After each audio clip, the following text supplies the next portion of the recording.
po ay naglalayon na mapaghandaan ang pagbubukas ng klase sa darating na Lunes, Hunyo 8.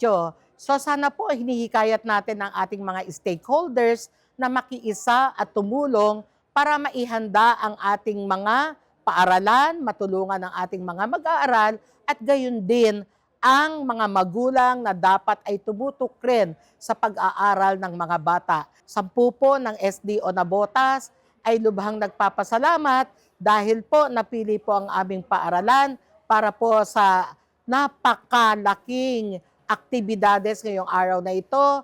Lalong-lalo na po kami humanga dahil kayo ay nagpasaya ng mga bata sapagkat binasahan nyo sila ng napakagandang kwento na may aral. So sana po Pangulong Marcos ay lagi niyong isaalang-alang ang mga kapakanan naping lahat dahil ang mga guro ay siksik-liglig umaapaw ang pasasalamat dahil ngayon lang nila naranasan ang ganyang uri ng mga promosyon at mga programa na lalo pang magpapatibay sa kalidad ng edukasyon sa ating bansa.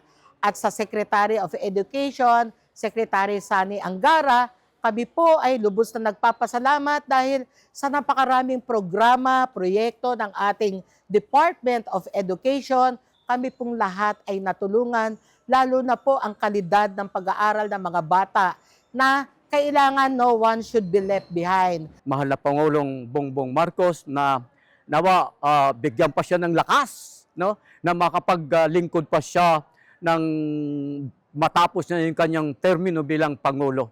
Nang sa gayon, marami pa siyang matutulungan tulad dito sa amin na nangangailangan ng kanyang suporta bilang Pangulo. Napakalaki pong bagay, lalo tigit din sa ating DepEd Secretary, Secretary Angara, na tunay din na talagang nakita din namin na kung paano ang kanyang pagpamalakad sa school, lalo na sa curriculum ng mga teacher sa ating mga bata.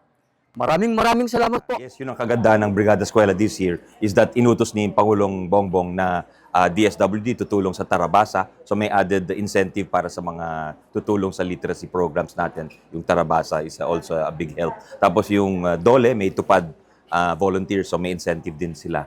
Tapos yung DICT sa connectivity po ng ano. Tapos yung PhilHealth sa YAKAP program naman ho sa kalusugan po ng ating mga pamilya, yung mga magulang, teachers at saka estudyante. Hindi na sila pupunta sa hospital, minsan napupuntahan na sila ng mga health providers. Binabati po natin ang lahat ng mga komunidad sa buong Pilipinas. Of course, mula kay Presidente, inutos na po sa amin sa DepEd at sa iba't ibang ahensya na ayusin yung ating mga paaralan in preparation sa pagbukas ng klase next week.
Nakakatuwang makita na full blast tayo sa educational sector at lahat ng pangangailangan ay na hangga't kaya bigay ng pamahalaan ay binibigay natin. Alam naman natin ang pinakamahalaga para sa ating kinabukasan ay ang pagturo at ang pagtraining sa ating mga kabataan.